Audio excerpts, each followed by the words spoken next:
There we go. Welcome to the Superlative Podcast. I'm Edward Bushi. One guest, no edits, no post production, just a sharp live conversation about what it really takes to reach higher levels and what comes next. So let's get into it. I want to welcome Eras Majdoubeh from Silicon Badia. You run a global fund that deliberately skips the GCC's flood of capital and backs founders in Jordan, Egypt, and Palestine, and because you think the best disruptive technology gets built where money is scarce, not where it is abundant, and would love to get into that conversation with you. So first, a big welcome. And before we get into your story, do you want to say two sentences about Silicon Badia and what Of you're building? course. Yeah. Of course. Thank you, Edward, and great to be here on this podcast. Excited for the conversation. Yeah. So, basically, Silicon Badia, we've been trying to build out the ecosystem in the region since the early 2000s. Mm, So, basically, the concept was us trying to bridge the gap between the East and the West. Um, so the founders of Badia back then in the early 2000s was under a different name. It was under Accelerator Technology Holdings. They were actually pioneers. They saw what was working in the US and they were trying to replicate the VC model in the region. The issue there was in our part of the world, there was uh, um, probably a handful of investors, most of which weren't VCs, and the infrastructure was in its early days. So a lot of the investments we did were very hands-on. We had to actually build the infrastructure before we can create an ecosystem where more and more startups can pop up. mm, Um, so with that in mind, fast forward 2012, we did a lot of investments, a lot of lessons learned. One of our early founders was based in the US, basically investing in US based companies. And our partners in the region were trying to build out the ecosystem. So we did an event, got our founders from the region to the US, did a massive event. The exposure, knowledge transfer, everything looked amazing. mm, So we thought, well, this seems like a concept or a thesis that we can start building.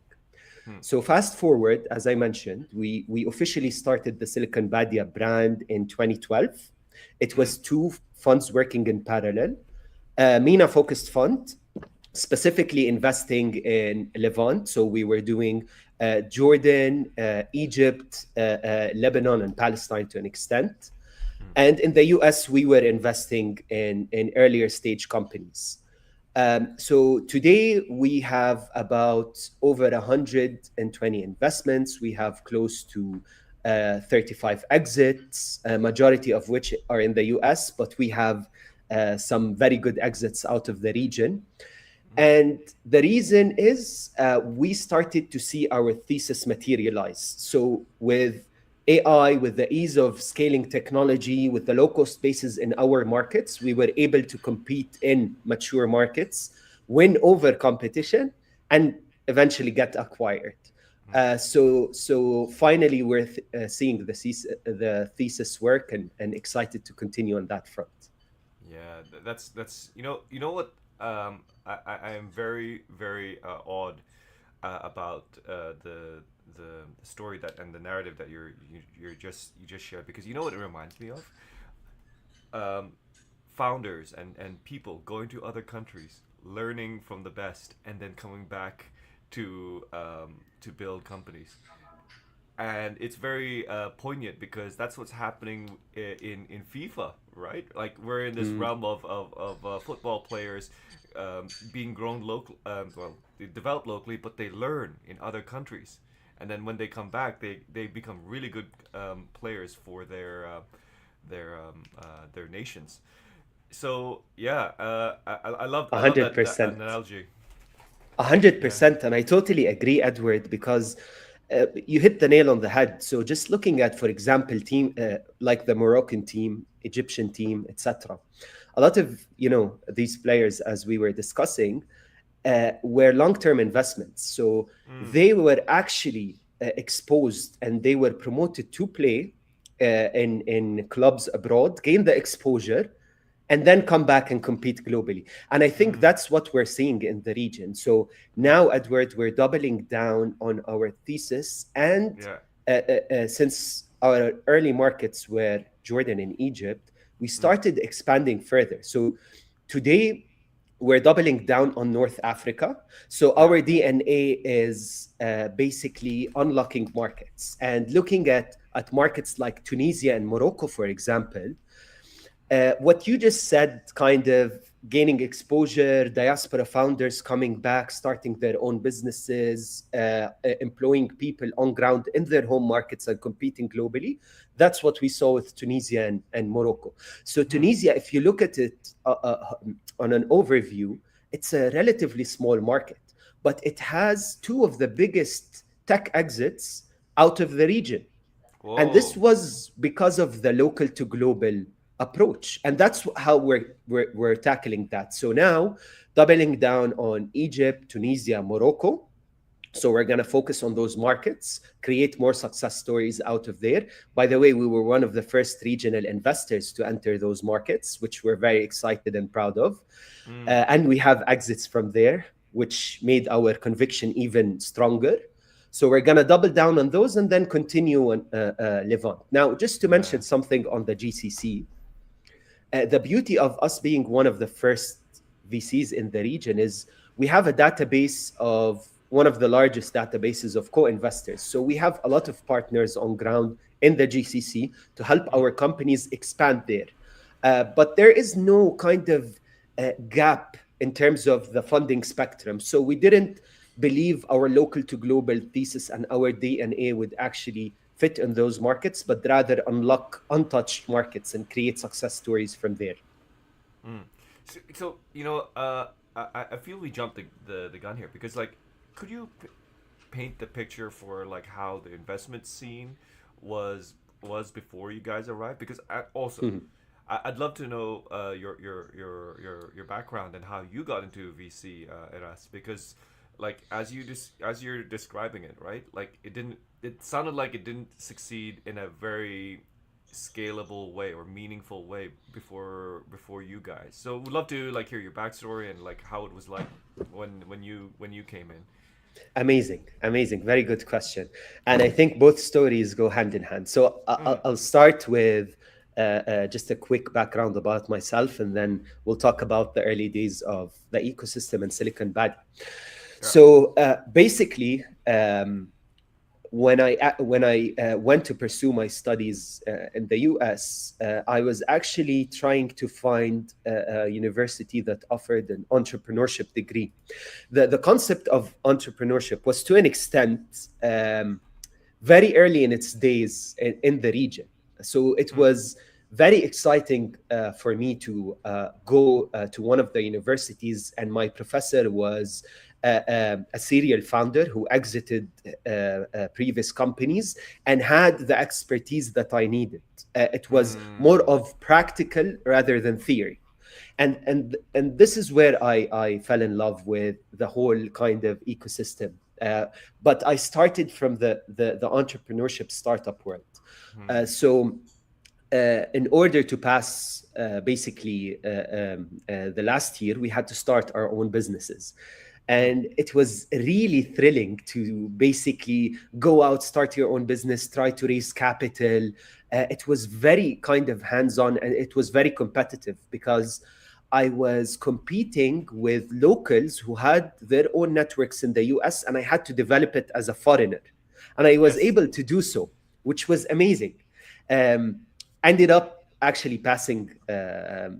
So I got top three startups out of college, and that got me so excited. So Mm. I came back to the region Mm. because I really understood the difference between how mature and competitive the US market is and Yeah. how many gaps we have in our part of the world. And I saw the bigger piece of the pie in the region because there's so much opportunities, so many challenges for you to go after and build Mm. businesses with minimal Mm. competition.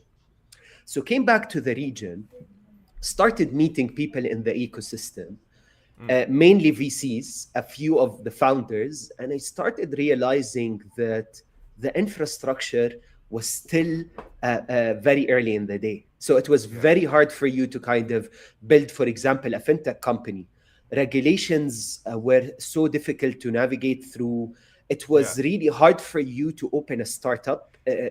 So in our legal framework, they basically view you as a company, not as a startup. So the costs that you're going to incur, etc., were way too high. So Yeah. I started thinking maybe to gain more exposure, I can join a VC. This is where I met Silicon Badia.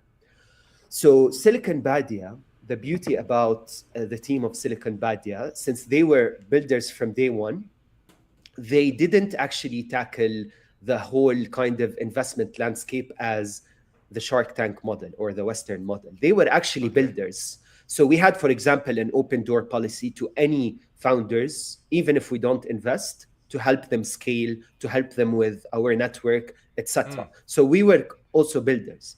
And that's the beauty of Silicon Badia. So pre-Silicon Badia, there weren't any real VCs. Yeah. Okay, it was just family offices, angel investors, basically investing in infrastructure, not Yeah. investing in. What does infrastructure mean? Like from a I see infrastructure as a company is like, do you mean like cloud networks? But like,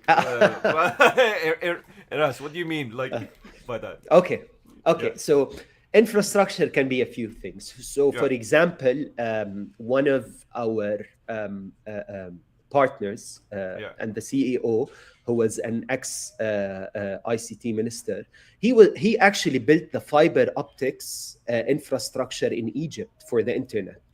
So I'm talking about actual infrastructure. Wow. Um, Okay. and many of which were investing, for example, in manufacturing facilities and in products and goods that are exported from Jordan abroad, etc. So it Yeah. wasn't really tech to an extent.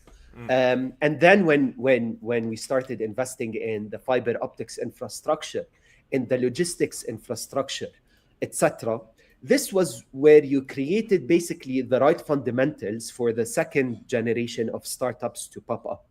And this is what I mean by infrastructure. It was heavy infrastructure.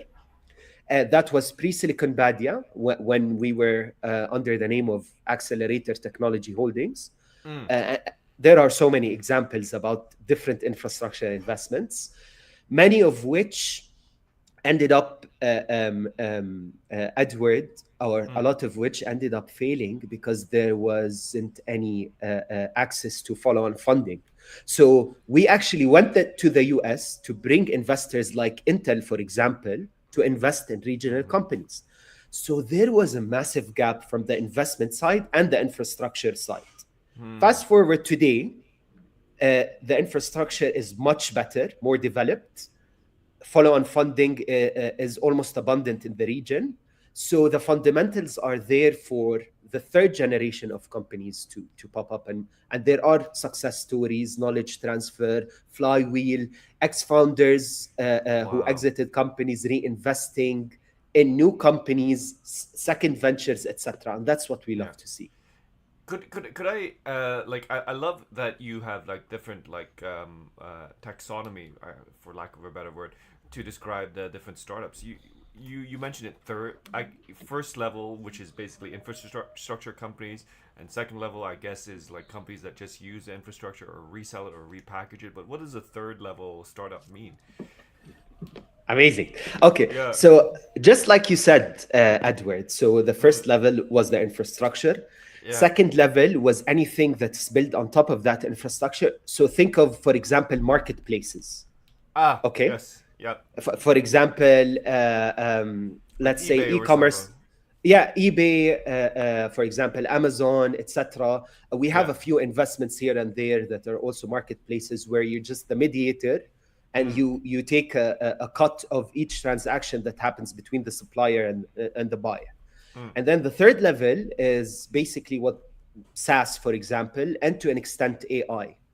So you have basically the infrastructure built. You already have, for example, e-commerce marketplaces, etc., that are working. which basically opens up a bigger market for software companies, SaaS companies, and AI Ah, companies to be able to kind of sell to customers either through the marketplaces. So think of, for example, Shopify. Okay, okay. you, Yes. can you Very imagine big in Toronto. Yes. exactly? Yeah. Think of, for example, any companies that are also, for example, using Amazon. Mm, So that unveils a bigger market for people to start using marketing tools, sales tools, etc., to be able to use those marketplaces to resell basically their software. So even think about AWS. There's the whole AWS marketplace where you have countless tools and softwares for people to use. mm. So I think in order for us to reach basically the fourth level, which today is the AI native, basically companies, you needed the three levels or three layers to be in place in order for you to be to easily sell your AI native software, as they call it. Mm. That's pretty insightful because I was chatting with a lot of Latin American like VCs prior to this episode, right? And one Mm, of the key issues when they're investing is they can't they're not thinking of like heavy tech startups yet, or mm, not fully third level or second level yet, because there isn't mm, any infrastructure. There's no internet mm, in a lot of parts of South America, so they're either dealing with healthcare tech because there's already internet there, or consumer goods, right? mm. And then starting from that. But I really appreciate your the way you're framing the different startups and how they can exist and what they need as a prerequisite. So yeah, 100%. Mm, that's really really really beautiful. And then one thing you also said in our previous onboarding call was that you said investors work in silos back then. I don't know if it's still a big thing now, but investors work in silos, founders work in silos, and then there's a barrier between them. And then you chose the founder side, even though you have like investor DNA. Love to know why you picked that, and how you help break the barriers, so to speak. amazing. So, controversially speaking, Yeah. when I joined the ecosystem, the Mm, issue was we used to attend a lot of events. A lot of them were basically just, it was an investors club. So you'd mm, go, you'd network with the same faces over and over and over and over again, mm, which wasn't really, apart from building your network, which was great, you're meeting new people, etc. But it comes mm, to a certain point where it's not really productive because, when you're a VC competing with another VC, they will never give you a good deal. And we've tried that, okay? We do the same to an mm, extent.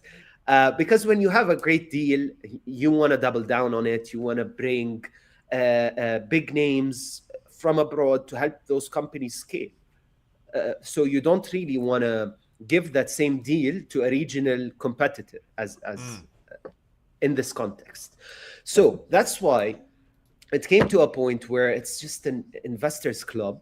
Founders are not invited to these events, and mm, there was a gap between investors and founders. You know, when we think about it internally, the only reason we're there is because of the founders. Okay, that is why it came to a point where if you want to become a value add investor, you yeah. have to spend a lot of time with the founders and with the companies. Because at the end of the day, they are the people who are navigating through the difficult kind of ecosystem regulations. They're trying to grow their start. They're operating the company every day. They're facing major issues every day. Mm, You can say to an extent it's life threatening because mm. majority of the founders Existential, basically their whole net worth is or their whole source of income is their own company. Okay, as a VC, you invest in a spectrum and in a number of different companies, so you can have some failures, unlike the founder. So, in order for you to be able to add value, you can't just give theory, um, or give, for example, theoretical advice, etc., to founders. You should be able to practically be able to help. Unlocking your own network is great, hiring is great. But when it comes to really scaling companies, for example, Silicon Badia, since we've been in the US for a very long time, we Yeah. helped one of our companies, since US was their biggest markets, we helped one of our companies actually set up in the US, hire a sales team, hire a go-to-market engineer from one of our US portfolio companies, bring in an outbound sales expert to help with that channel, and eventually the company reached inflection point. This was great because to us, we were value add operationally, not just in theory. Yeah. So that's why, Edward, I'm spending a lot of time with the founders. That's the only way I get to learn, get to become value add myself eventually. And that's how I'm going to continue to operate moving forward. Yeah, one of the things that I learned in my own like founder journey too is that like you can build great tech, right? But really, the a good sorry the real game, right, is distribution. So it's all about like getting the word out as much as possible. And I'm really seeing a pattern where of if a VC can help you go to market and build sales systems for you, that's that's huge. S 100%. Yeah, and one thing I wanted to ask you, you talking about like investor clubs back in the day in your region, right? And it created blind spots. All right, and one thing from this call that stuck with me is that you said something along the lines: if you want to build real disruptive technology, you build it in these markets, meaning the less developed ones, right? It's not like the big. I'm not even in the region of the Middle East. I'm not talking about the developed ones, but like in the developing ones, like the ones you named, like in the Levant, for example. Why does scarcity build better companies than abundance? And I want to like hit on that last word that you like shared last time. Amazing. Very good question, Edward. Mm, So, to be honest, when we actually started Silicon Badia, I'll give mm, you a few examples of companies that we invested in. Okay, so one of the companies we invested in, and we always proudly say that we're investors in that company, is an Egyptian company yeah. that tackled sexual harassment in public transportation in emerging markets. Okay, Hmm. so the when we actually went to see the founders, back in the day, as soon as we finished the meeting, unfortunately, we saw an incident happen right in front of us. Hmm. Okay, So it was so real. that The problem they were dealing with was real. Mm, exactly, yeah. it's real and it's massive. Okay, so when you look at such a problem, you you know for a fact that something needs to change. Okay, it's not a nice to have, it's a must have. Everyone must have safe commute. It's not a nice to have. Okay, Hmm. so that was a major pain point that you were going after. So fast forward, we invested in a company regardless of the ups and downs. It was one of the first African companies that listed on the NASDAQ. To us, Woo. this was major. This was major success story. Okay, and that's what we believe in, Edward. Mm, I don't want to undermine other markets because to an extent, even markets that have abundance of capital can be also emerging, right? For example, in the GCC, you have big success stories like a company for just everyone knows it, a company mm, called Tabi. It's a unicorn. It does BNPL. Um, and to be honest, it's a success story because when there was a crisis, COVID hit, etc. Cost of mm, capital really goes up big time. Okay, and when you're a BNPL, you're taking money from banks and basically lending it, and you take the difference, right? You take the mm, float. So when cost of capital went up, a lot of BNPL companies got affected globally, not just in our part of the world. Okay. Yet Tabby continued to scale, to grow, and reached unicorn status. Um, One of the reasons is because they had amazing unit economics, very low CAC. Okay, they were basically using merchants as distributors. Hmm. So, for example, Edward wants to buy something from Amazon. One of Yeah. the form of payments is Tabby. And when you use Tabby once, it becomes a new basically habit. You don't want to pay the full amount. You'll always pay in installments. Huh. Okay. So CAC was low, LTV was high. Unit economics made sense, and they ended up scaling. Okay, so I don't want to undermine other markets, but Mm. if you look at Tabby, it was basically also going after a major must-have solution, because that same solution you see it in more developed markets, yet we didn't have it in our region. So to me, that's also an emerging market. But at the end of the day, for example, looking at markets we're in, like Egypt, Yeah. I'll give you a great example about Egypt. Yeah. Um, you know, it went through a lot of tough times. A lot of devaluations happened. We saw Mm. what happened in the last 2 decades. It was really tough. So it built real resilient founders. Okay, Okay. and when things so when a crisis happens and things go south, like we saw it even, for example, after the Great Depression in the US, after the bubbles that burst, etc., Mm. a new kind of era of startups pop up, right? This Sorry, is you where mean the great financial crisis? You're talking about exactly 2008. Okay, got you. 100%. Okay. So when a crisis like this happens, post that crisis, you see a new era of great disruptive technology pop up, right? In Egypt, for example, they've been going through a lot of cycles. Okay, so for example, COVID, the wars, devaluation, what happened in 2007, 2008, etc. Okay, all these actually, to an extent, were kind of macro heavy, uncontrolled factors that founders had to navigate through. Hmm. So the amount of resilience that was built in those founders Yeah. is unmatched. So the only option for a lot of these founders is to basically disrupt, start their own businesses, scale, and succeed, because that was the only way that you could actually end up basically competing with other regional companies.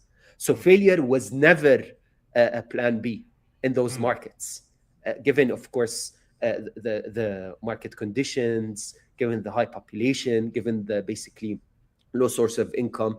Even, there's almost a non-existent middle class. So Hmm. the only way for you to become successful for a lot of these founders is to scale a business and succeed. So that is why when you don't have options, when you don't have a lot of abundance, you become basically more resilient. You Hmm. start thinking about profitability differently. So you not growth at all costs like we saw in 2021, 2022. Yeah. Um, you become aware of your expenses. You become more efficient, more strategic, Okay. and eventually scale in a I'd say in a healthier fashion. And like we love to call it, we call it efficient. You start focusing on efficient retention, because once you scale, Yeah. okay, you focus on the top line. You don't really focus on your unit economics, on retention, although eventually what makes you a successful, scalable, profitable business is retention. It's not Hmm. just top line. Keeping So your keeping what your customers. Yes. Okay. 100%. So when you shift from that mentality, I have to continue growing, I have to do a 5x year over year, versus I continue growing, but I need to keep my customers and extract more from them, or as we call it, efficient retention. This is where you Okay. Gotcha. start seeing kind of the inflection point that we love to see. That is crazy because that's the metric, right? It's not growth. It's not number of new customers. It's just how often do the customers come back, subscribe, or come back for more repeated business. That's really interesting, and I appreciate you actually going into some detail about like why, how to find these resilient companies because, uh, uh, it reminds me of the word anti-fragile, by Nicholas Nassim Taleb, I think. He talks about how an entity or something or even a group gets more stronger, better through adversity. Mm, Just like a tree would be one. A fragile thing would be like glass, for example. So mm, yeah, I love the metric where it's all about customer retention versus uh, absolute customer growth. I'm wondering like from other like other things that you look for in a resilient company before besides their mentality and maintaining the business and how they want to get new customers. Are there other things that you notice as a fund? 100%. So, Edward, we have, since we're lead investors, we kind Yeah. of have a very thorough DD process where we need to have conviction on certain things. So, like you said, Mm. for example, apart from growth, everyone loves to see growth. We Yeah. dig deeper. We actually really care about unit economics. So, Mm. you know, in today's world, with AI solutions that are popping up everywhere, AI native companies, founders are facing issues where when they start selling, this never used to happen. Mm. Customers would actually tell them, well, why would we pay? We can build this internally. And a lot of companies are losing customers because their own customers say that they could build this internally. So that's why we keep shifting focus. Now, today, we look at the fundamentals. Just to give you an example, for Mm. apart from growth, we look at gross margins, very relevant for SaaS and AI native companies. Given, of course, API costs, no, not a lot of people actually look at the API costs and the token costs because they accumulate over time. So you need Mm. to come up with what actually the API cost is and how much are we making money. Okay. We look at CAC. Mm. CAC is probably one of the best growth levers you can look at. If you lower your CAC and you scale Mm. more and more, this is where you can get closer to profitability, etc. If your CAC is not going down, Yeah. there's an issue. So CAC, of course, LTV, because they go hand in hand. LTV to CAC gives you a good indicator on where you stand on the global spectrum. Yeah. Sorry, Um, CAC is customer acquisition cost, but what is LTV yes. again? So the lifetime value of your customer. Oh, how Okay. long they stay with you? Okay, gotcha. How long they stay with you and how much do they pay you. So this is how, Mm. for example, Edward pays me 100,000 a year. He stays for 4 years with me. That's $400. $400,000 in LTV. And then LTV to CAC gives you a good ratio of how efficient you are as a company. So of course, everyone definitely looks at those. And at the same time, you want to look at eventually your runway, or what we call also. So people look at burn. Nowadays, we call it the burn multiple. Okay, how much are you burning versus new ARR added? There's a global Mm. benchmark as well to track the efficiency of the company. And Yeah. then on top of those, because those are the KPIs that really matter, apart from just looking at the P&L and coming up with a net profit, basically, there's so much more to that.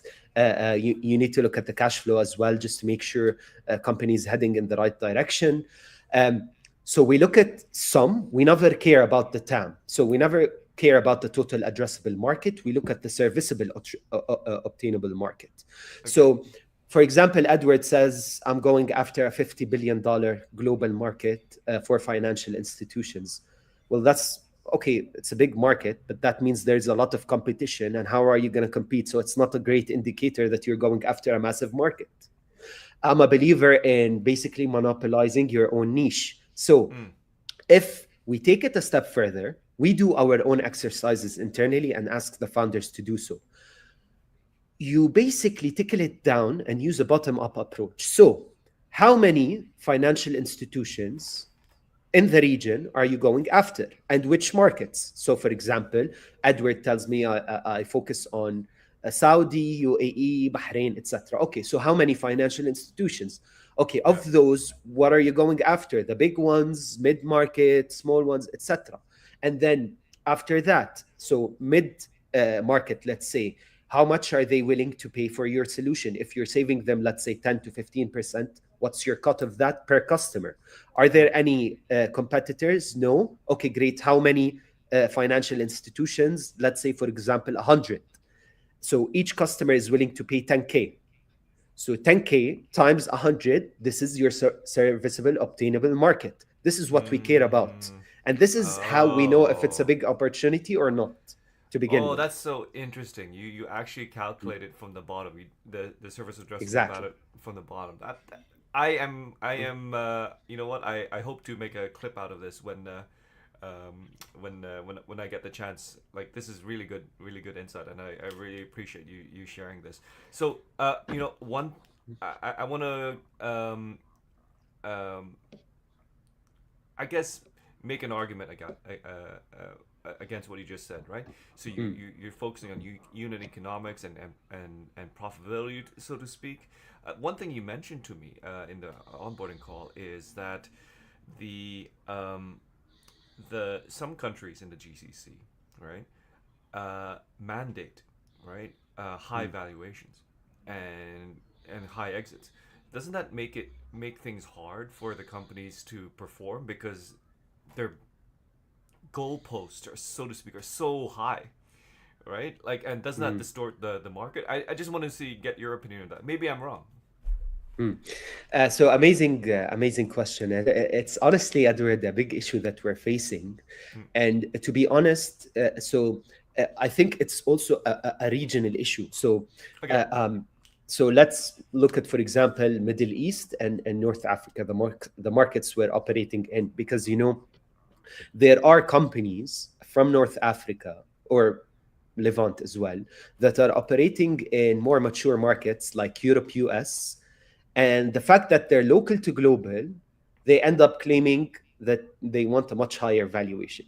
So the issue here, Edward, is Mm. there are countless companies, and I can give a lot of examples of founders since they're, let's say, ex well-known companies, ex, for example, Microsoft, ex Uber, ex Mm. you name it, Mm. ex Talabat, etc. Yeah. Given their massive network, their reputation, etc., once they move to the other side, which is moving on to the startup world, leaving the corporate side, they end up raising a lot at a very high valuation. Okay. The issue here becomes after, let's say, 2, 3 rounds of funding, your valuation is way too high already. Your growth is does not complement, okay, that The valuation. valuation, Yeah. and the multiples are insane. So it comes to a point where foreign investors, global investors, come in because you get to a stage where it's either PEs, global investors, maybe family offices from the region that put in big tickets, etc., Yeah. that can look at this. And when they look at this, for example, when a PE looks at you, it doesn't really value you like VCs value you. So Yeah. they're going to look at your bottom line numbers and they're going to potentially apply a multiple to that. Of course, they're going to look at your debt, etc. That's how also foreign investors look at it. They don't Yeah. just look at your top line growth. They start looking at deeply in your numbers. Where did you Mm. reach? What are the multiples you're looking at? What's your profitability? What's retention? What are gross margins, etc.? Like This a is where PE things firm. get Yeah. 100%. This is where things get tricky Mm. because think about it this way, Edward. If you come in pre seed and invest in a company, $20 million post money valuation, which is a trend now in the region, let's say you do another round of funding, you want to at least double that, 40, 50 million. Yeah. And then you come to raise your third round. Who's going to pay, let's say, if you aim for 180 to 100 million and you're doing probably like what, 2-3 million in revenues, in recurring Yeah. revenues, let's say, how would you justify that valuation? So it does much more harm than good. And then any investors who came in at a high entry point, eventually at exit, they will get lower multiples, lower cash on cash, because you came in very high if you get to exit. Yeah. So we always are believers in looking at the right fundamentals in all the deals we lead, Mm. based on our basically playbook that we've built. We Yeah. always like to look at fundamentals, global multiples that make sense, and we add or subtract points based on the sum, market opportunity, based on the founder background, domain expertise, based on if the numbers reconcile or not. You know, Edward, a lot of people show you 10 million in ARR, that's like signed, but actually delivered is probably half that. Hmm. So your actual ARR is 5, it's not 10. You can't apply a crazy multiple on a 10 million ARR on signed ARR versus delivered. Interesting. We see a lot of that in the region, and people get creative. So there came a time where, for example, companies that didn't have recurring revenue would annualize their revenue and call it annualized revenue. Okay. And they would call it ARR. Oh, they're And they would okay, apply. mixing the metrics. Okay, yeah. Exactly. And apply a multiple to that. So honestly, I don't see a lot of real success stories with companies that take this approach. Eventually, there's Because you're hiding the eventually truth. You're exactly losing focus on like how to increase your revenue. And a man, hundred yeah. percent, 100%, Edward. And just one final point. To be Mm. honest, I don't want to just blame the region. Okay, if we No, look yeah. at if we look at the US, just look at the public market. Companies are trailing at insane valuations. People are paying up insane numbers for insane valuations Yeah. that basically never grew into their numbers. So I am a bit skeptical of what will happen in the next few years in public markets. We're talking about like things like OpenAI and Anthropic, for example, right? Yeah, Exactly. yeah, yeah. I just had a guest a week ago, and they were like, tokens are charged. Sorry, tokens for compute on and Claude, for example, are 65 times what you could get if you just used a open source Chinese model, right? So how can people like justify paying this much, and how could the company get into the grow into the multiples that you're saying for the valuation? That's crazy. It's But super difficult. yeah, yeah. So at that, like we live in very very interesting times, and at that, I want to get back to Silicon Badia. You guys are raising your third fund now, and after two successful ones, would love to hear more about that. And are you guys going after the fourth layer at this time? So basically, yes, we're raising our third fund. It's an 80 to $100 million fund. Mm, It's going to be focused on our markets and the markets we want to double down on. So yeah, Levant and North Africa. Um, Majority is going to go into North Africa. So we're North Africa first and secondary Levant now. yeah. And we also unlock Turkey as well because, we have the connections, a lot of success stories over there. Soon you'll be Um, Mediterranean. exactly. Well, I think Fingers crossed.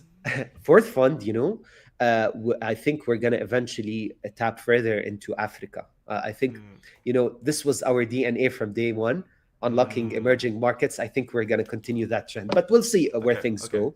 Yeah, yeah.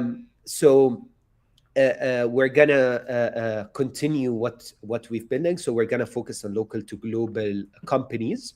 We're gonna do B2B software. It used to be B2B SaaS, Mm, but with what's happening in public markets, we're gonna focus B2B software in general and native AI companies as well, because we believe that even if eventually the bubble bursts, etc., real native AI companies that are built on the right data infrastructure will continue to scale and grow. Hmm. Ones that are basically nice to have that can be disrupted by the big models will die out eventually. So Hmm. that's going to be our focus. And we're going to do more of the connection between the East and the West. So if we look at our portfolio today, 70% are built locally, operating globally. Hmm. We're going to see more of that, hopefully, in our third fund as well. Okay, gotcha. Okay, so like really excited for that, and like and it sounds like from all the progress you're and so far you're coming along really real well. So I want to you know maybe like have you again in another call, because like I'd love to like see how uh, SaaS companies and AI companies like really change the landscape. I'd love to have a conversation about that, and love to see how the thesis around that applies to the North Africa region that you're going after. But uh, we don't have much time today. But I just want to say, Eras, I love the talk that we had. I love how you illuminated the issue of or what the landscape VC landscape is in your region, and thank you for your insights. For that, for folks who are interested in the third fund that you're raising and reaching out to you, how do you recommend they connect with you? Of course. So, Edward, the whole Silicon Badia team Hmm. is active on LinkedIn. Um, and one of our basically partners and my friend as well, his name is Hussam Shafiq. He is Hmm. super active on LinkedIn. He's the number one voice in Africa. Hmm. So we're very active on LinkedIn. Would love for anyone to reach out, whether LPs, whether co-investors, whether anyone who has Diaspora founders who wants us to take a look. We're more than happy to get on any call and see ways of collaboration, because we're Hmm. always building kind of our database of co-investors, advisors, LPs, founders, etc. So that's on one front. On another front, actually I'm building alongside two basically amazing partners in the region as well, a Yeah. community called Series A-hweh. So we're always inviting basically founders, investors, LPs as well to join this community to break kind of the obstacle or the silos between LPs, startup companies, founders, and VCs as well, and build a more decentralized, collaborative community, all while Hmm. spotlighting success stories.